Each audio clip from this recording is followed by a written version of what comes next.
So, for my Monday night after action report, my one-on-one here in also in the region around the halls of Arden Vool, again, a character is avoiding going into Arden Vool by taking a sidetrack into another area. The one group was fighting against kobolds and very much in that keeping. The other, the solo guy, he's taking on goblins. There is a goblin mine, and he went to take it over.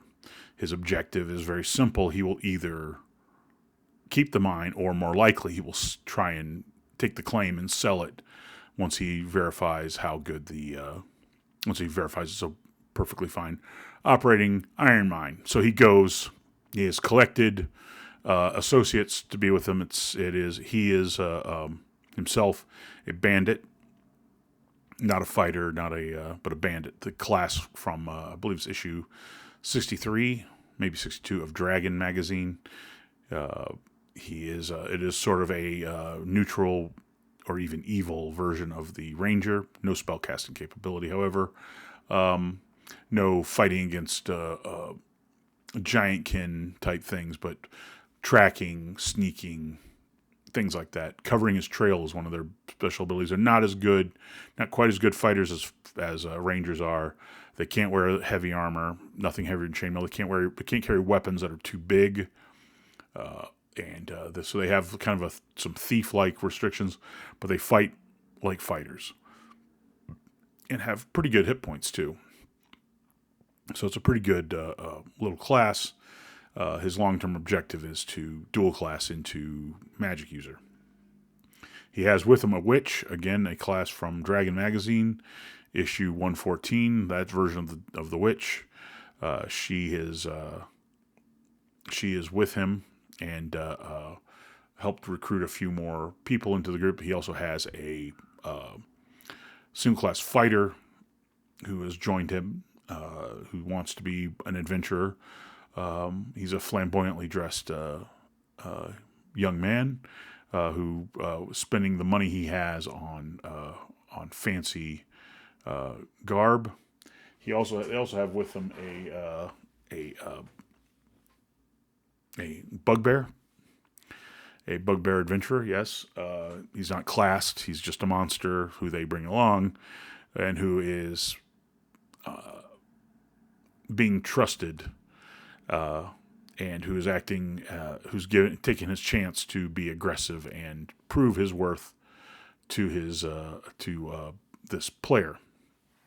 Along with them is also a druid and a half-elven fighter magic user thief. They also have with them a band of mercenaries, and they have a dog with them. There's a war dog, and they move into the mines area. They get into the mine, come across enemies, begin fighting almost immediately. What happens is basically, I could say they keep encountering, but it basically ends up being almost the entire session being almost a constant battle as they fight goblin after goblin, a group of goblin after group of goblin, raising the alarm, large groups of goblin coming in behind them and front of them. They end up fighting. There's hobgoblin mercenaries working with them, with these goblins. They end up fighting the hobgoblins. They end up fighting the goblins. It's a running battle. They go one way, fighting the enemy with the enemy behind them. They turn around, fight the enemy behind them, kill them off, continue down a different way, then continue back to finish off. And then finally, they basically clear the entire mine of goblins. And that all happens in one session. It's an incredibly, it's a very long run of fights, just a few. There's no negotiating, very little talking, some interrogation, but they go right in with the intent of massacring the goblins and taking over the mine. I think that was the player's intention the whole time. And they end up freeing a bunch of prisoners that the goblins had taken and handed over to the hobgoblins for torture. So they're going to get rewarded for that. Plus, Goblins were using other people as for mining, including two mercenary sergeants and including some dwarven miners, plus a dwarven mercenary, plus a human monk who was trapped. So now he's considering whether to. A lot of these people have grabbed weapons, armors, and have pushed on with the fight. So the group added a dwarven fighter, a couple more mercenaries, and now mercenary sergeants and the like, and they're able to move deeper into the. They've figured out that that this mine will be noticed by the tribe of goblins who run it. The tribe of goblins who run it. There were probably like 30 goblins here, plus about another 20 hobgoblins that they fought.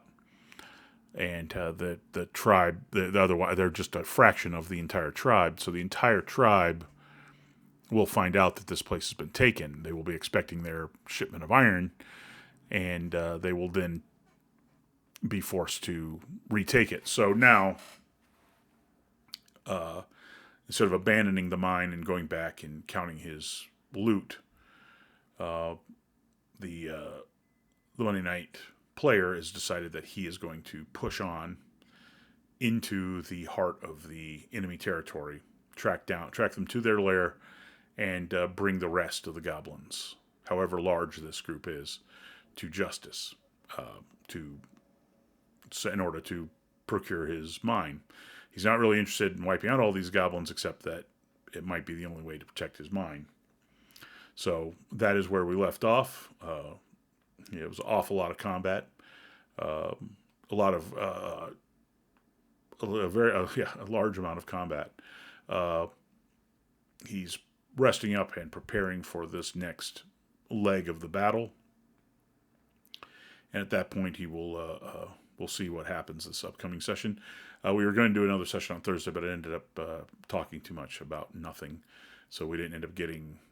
He didn't get a full accounting of all the stuff he'd already looted, which is what I really intended. I was like, we'll do this on Thursday, and that way he can have an idea of what all he looted and get an idea of what he has coming and what he wants to do with the captives who he has with him, all that kind of stuff I want to get. But that'll be the beginning of next session. So next session might not be as much fighting because of having to get all that other stuff done. But it sounds like doesn't sound like too much, but I'm not doing a encounter by encounter. They fought, I don't know, he fought like 8 serious battles over the course of 3.5 hours, which is what you can do in old school D&D. Every battle doesn't last hours in real time. You can get a pretty big battle in about 30 minutes in AD&D. Especially at mid and low levels. But at higher levels, the fewer spellcasters there are, the more melee fighters there are, the more the combat resolves itself quickly. Quick, dangerous, a lot of broken morale, a lot of retreating, a lot of just constant pursuit by the party. It is a party, even though it's one player. It's a party of adventurers, even though the bulk of them are NPCs. And so it was very successful. He's going to end up, this mine is lucrative, but it's not it's not a ton of loot not relative to what the party did the big party did in the thicket. So it's a very different kind of thing.